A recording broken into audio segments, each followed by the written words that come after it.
What's good, YouTube? So, yesterday was the big day for Dodge as they unveiled their new lineup for 2019, their performance lineup for both the Hellcat Challenger, the Scat Pack Challenger, and also the Charger. And as you see here, the two Chargers are in the back because they really didn't get much of the attention. Feel bad for the Charger owners and aficionados out there. They really were kind of in the shadow of Challenger yesterday because there was a lot of big news. And if you didn't get a chance to see the reveal, you definitely can on YouTube. But I'm going to share with you all not only some of these still images here, but I'm going to roll some footage, some stock footage that was shot that I found on that somebody had posted, and I'll post the source link for that too so you can check it out and they can get the credit for it.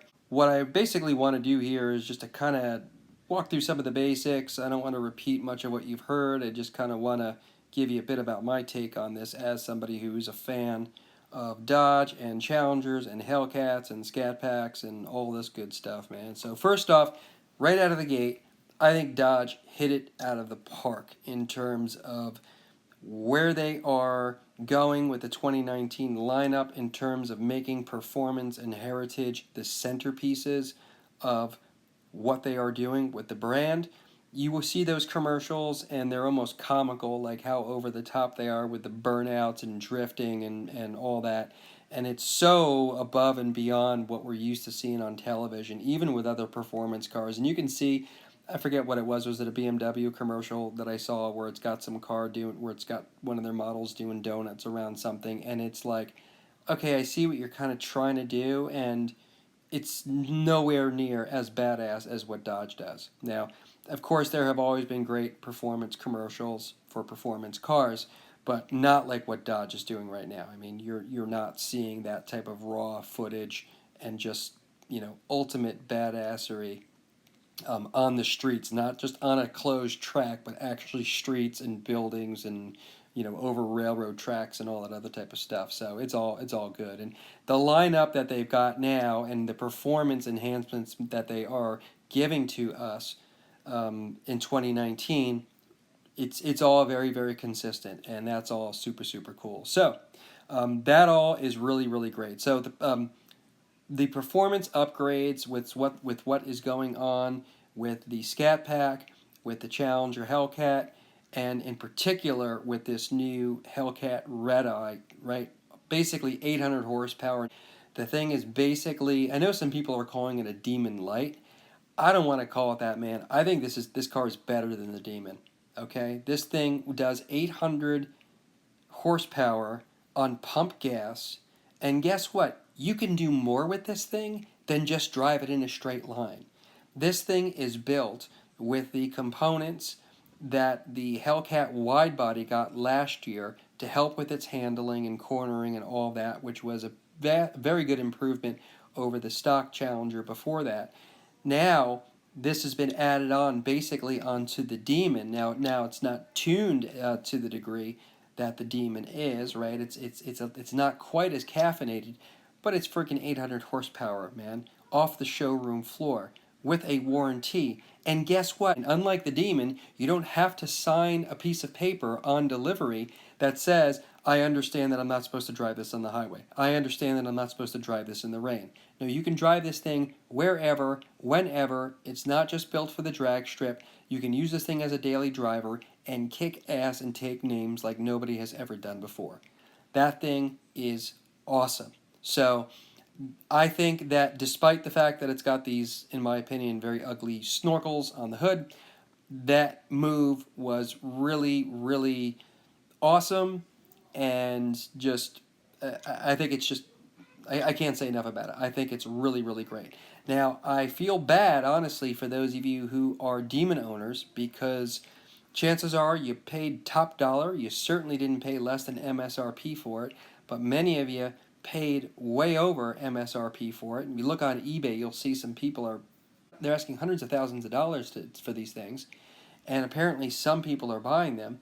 And then here you get the news that basically you get a car that maybe isn't quite as fast as the Demon, but the thing can actually go around corners, and the thing can, it's got the daily drivability that the Demon does not have. So, whew, yeah, if you have a Demon owner and you're pissed, I get it, man. I feel you, or I feel for you there, man. That's a bum out, you know, especially if you paid a lot of money. Because though haven't read anything yet about what the price point for this is going to be. You know, the estimation is going to be somewhere around 85,000, which is going to be a bargain again for what you're getting here. An 800 horsepower car with a warranty that can go around corners and still offer all of the ultimate heritage styling that we expect from a Challenger. It's all good, man. It's all super good. So that's where we are with that. Now, what are some other things? What's kind of the flip side here for that? Because I don't think it's all roses. All right. First off, I really don't like the snorkel hood. You know, when I saw those like leaked pictures, you know, like a lot of y'all, I kind of was like, okay, I get it. It's throwback to the old snorkel design from like the Dart and stuff, but I thought that looked horrible too back then. And so putting that on the beautiful Challenger Hellcat is just sort of like, man, maybe they could have done it, but just done it a little differently. I will say though that it looks best on this silver in some of these photos here and film shots. But look at that profile, man. I mean, and that new spoiler. That's another thing here, man. That is just really good. Look at that. That's just a really great shot of that car, man. And I bet you there are going to be a number of people who are going to be ordering those things and putting them on their non-red-eye Hellcats and Scat Packs and whatever else, just because it's a really good look, man. That's got a really nice look and functional too, I'm sure. So, a couple other things about this red eye that are kind of, you know, hit or miss depending on what your persuasion is. It's automatic only, just like the Demon. So those of us who are 6-speed manual drivers will not have the pleasure there. This does have some pretty, you know, this is essentially what's in the Demon, except it's not, you know, tuned the same. But it's got that 2.7 liter blower. It's got the chiller killer, you know, the air conditioning. It goes into the engine to cool down the components when it's not being driven. It's got a 220 mile an hour speedometer. The new red eye badging looks pretty killer. I really like that. You know, I have to say though, man, I'm a bit bummed because on my Hellcat, I recently did a little mod with the badging where it's basically the standard except he's got a little red eye. Well, that is changing today as I'm going to be going out to my car later on this evening and carefully removing that red eye because I am not an up badger, nor do I want to be mistaken for one. So there goes that. But it is cool. It's a nice little touch. You know, it's minor, but it's pretty cool. And I like that it's not just like a decal. It looks like it might shine in the light. So that could be kind of cool. You know, like a little reflective look. It looks reflective. So that might look really cool.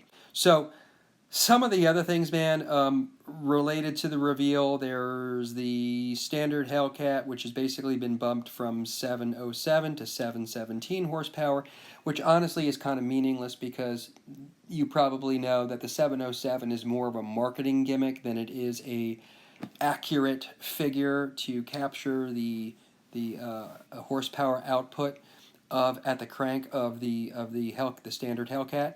You know, dyno tests have revealed that these things are really around 730. That's without a tune. That's without any performance mods. That's straight out of the box. What it's doing on dynos. So, and I know they say that you know, that new snorkel hood, you know, drives cold air directly into that air box is why there's that 10% increase. But that's pretty minor, man. You know, but I guess time and dyno tests will tell for sure. But moving on to the Scat Pack, guys, and this is where I get a little bitter, and just forgive me here, I'm just going to be completely honest. Now, what was the elephant in the room at yesterday's reveal that was, you know, basically the elephant in the room that nobody spoke about, was the fact that there was no SRT 392.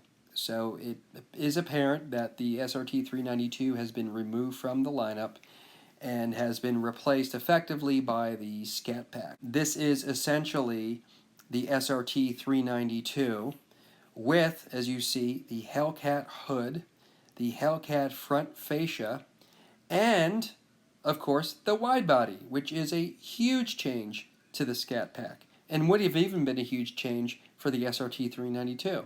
So you have the wide body, you have the wider wheels, you have just the enhanced suspension that goes along with that.